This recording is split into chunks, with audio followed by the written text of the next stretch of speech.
We have been given the possibility of creating everything that you want from yourself in this lifetime. Whether you know it or not, you are lowering yourself. The difference between authenticity or real and fake, it's becoming so thin meanwhile. Sometimes it's about giving and sometimes it's about taking. This is the balance. Sometimes you need to give, sometimes you need to take.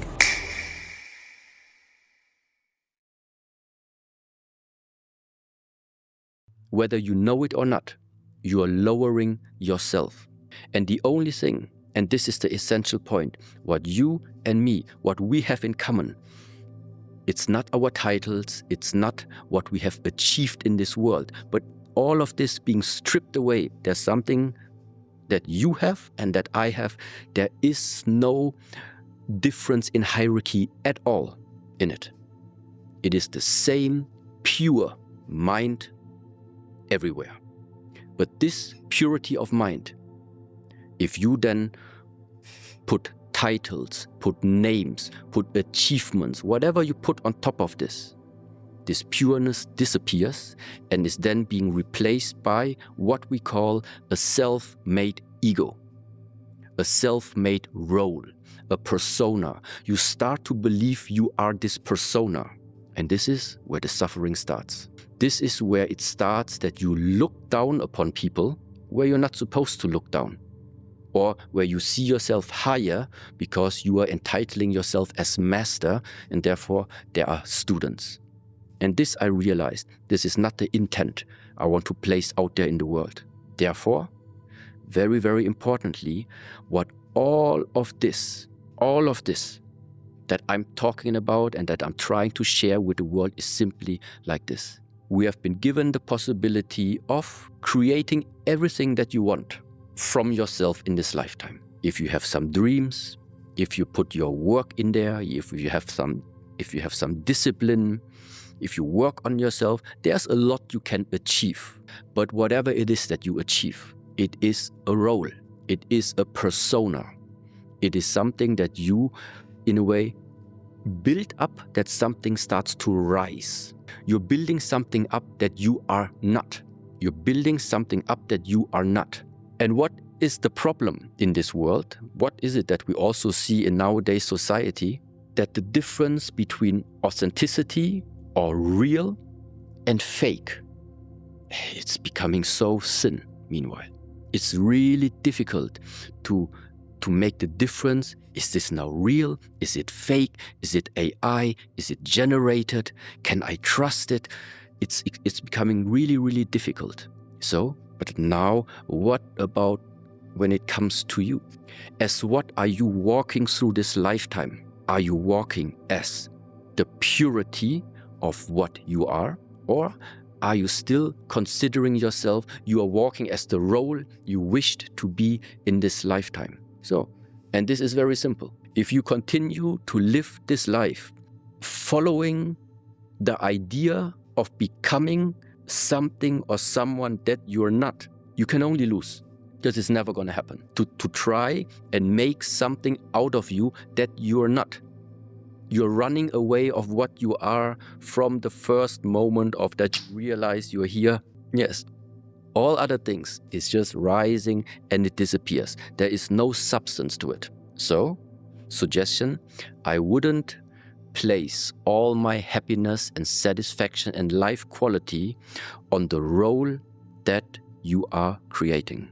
You can create a role, you can create a persona, but this role, this persona has its advantages and it will have its disadvantages. But as long as you know, it's just the creation that in a way I have played so far. It's okay. If you take the role seriously, then all the consequences that go hand in hand with that persona or role is also gonna something you need to face.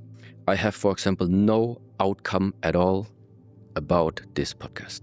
I have no outcome. Who hears this resonates, will resonate, and who doesn't.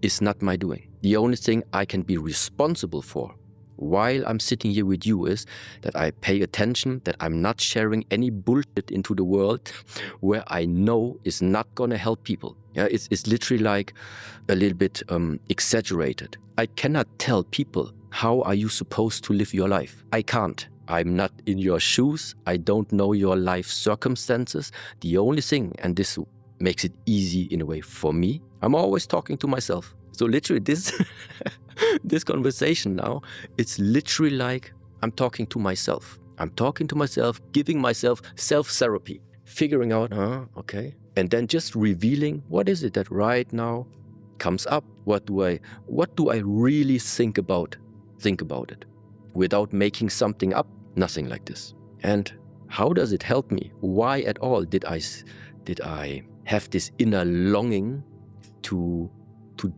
let's say transform or to go into this direction? Because it feels free. Very simple.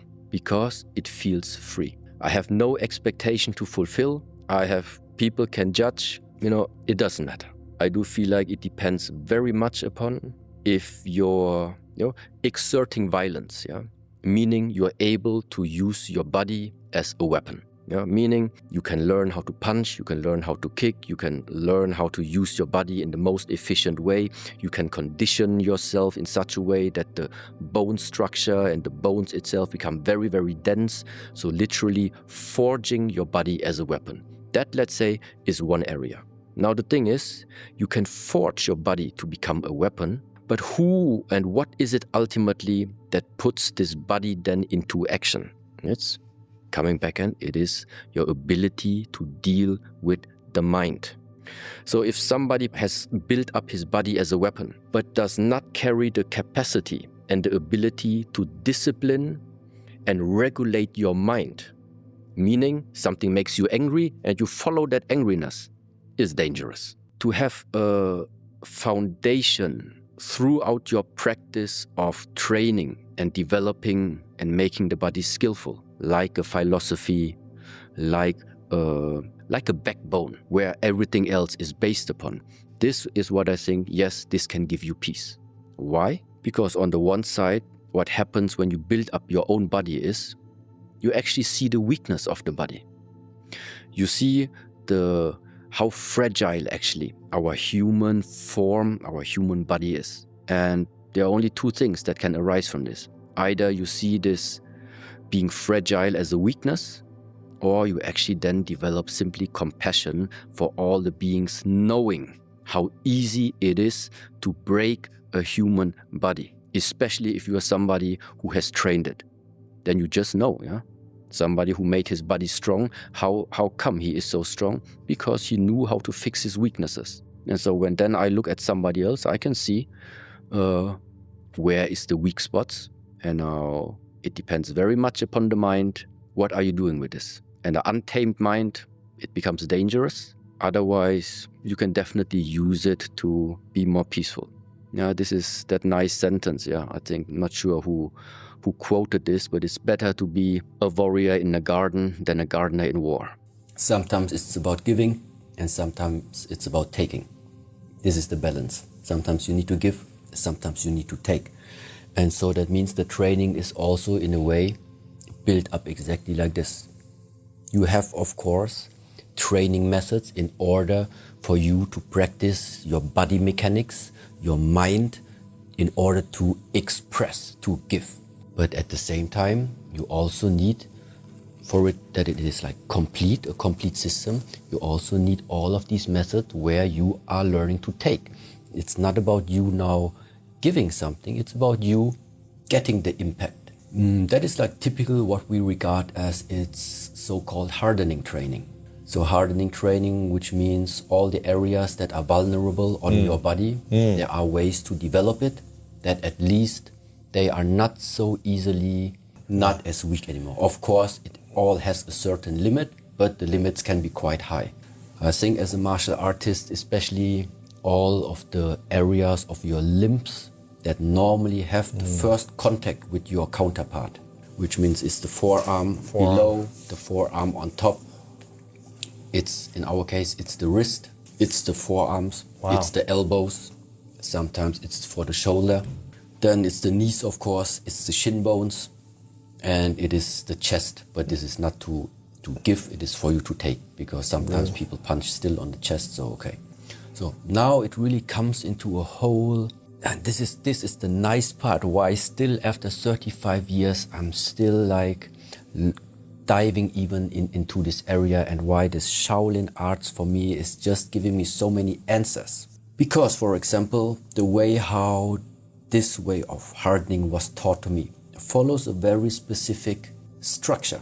So, and this structure, for example, is called, you start with the wooden level. Afterwards, you still have 4 other elements, which are in the Chinese traditional medicine, or the traditional Chinese medicine, or in the field of Chinese ancient knowledge. We have not just yin and yang, we have also the 5 transformation phases: wood, fire, metal, earth, and water. So I said number 1 is wooden level. You want to develop something about yourself, you start with wood. Now why wood? Because many people misconfuse, for example, now, if we talk about those 5 transformation phases, they often, let's say, think about the real element, meaning the piece of wood, the fire that's burning, okay?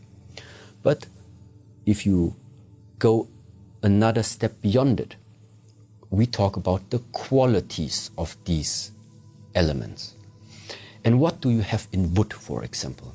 Wood means it is still on the verge of growing. So that means inside of wood, you still have uprising, we call it energy. Yeah? Because the wood, it's still in the process of developing something. And this is why sometimes we also say, yeah, this is where you start the day. Because sleeping is for us winter time, you're stagnating. You're inside of yourself. Everything is calm, everything is quiet. Winter time, no birds outside, not many people outside. It's cold, you are at retreat. And after winter comes spring. Spring and winter time, how do they differ? For example, just by the feeling of you standing in front of your house, standing there in winter time, and then comparing it just to the feeling, now spring is there. You know, the grass already started slowly growing, the birds maybe already start singing, more people come out of the house, a little bit more smiling than usual, so you feel something is rising. So, and it is this type of energy, this type of feeling that we need to get used in our body first, because we want to develop something.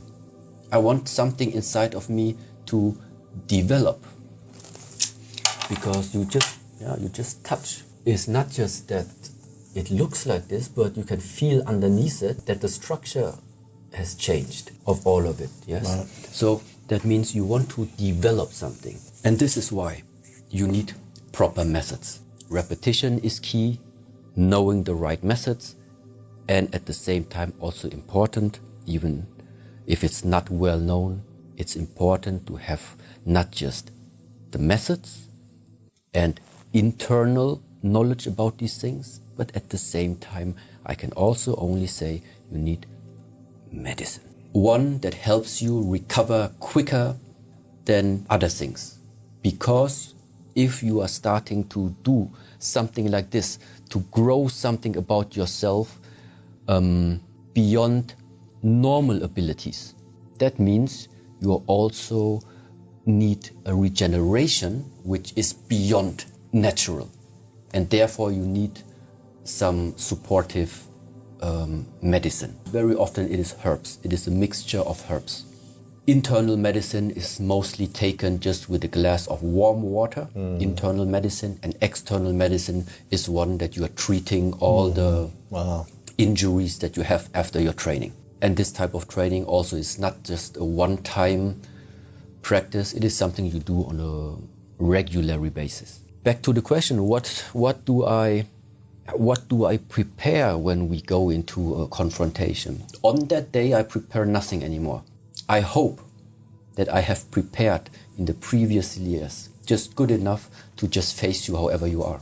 Because to change something on the day, That's why sometimes people say you just fight how you train or you train how you fight.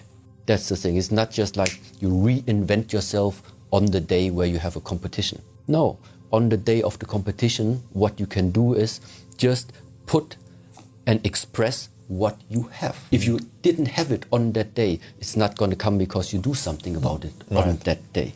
And so there also goes now this idea about we don't know what this lifetime is going to throw at us, is going to, what type of challenges we're going to face. But therefore, it's always nice, and me personally, it also gives me a good sense of being prepared. If I just know that I went through a lot of things already, where sometimes you ask, but why do you do it? How often will it happen in lifetime? Doesn't matter, even if it happens one time, I'm better be prepared.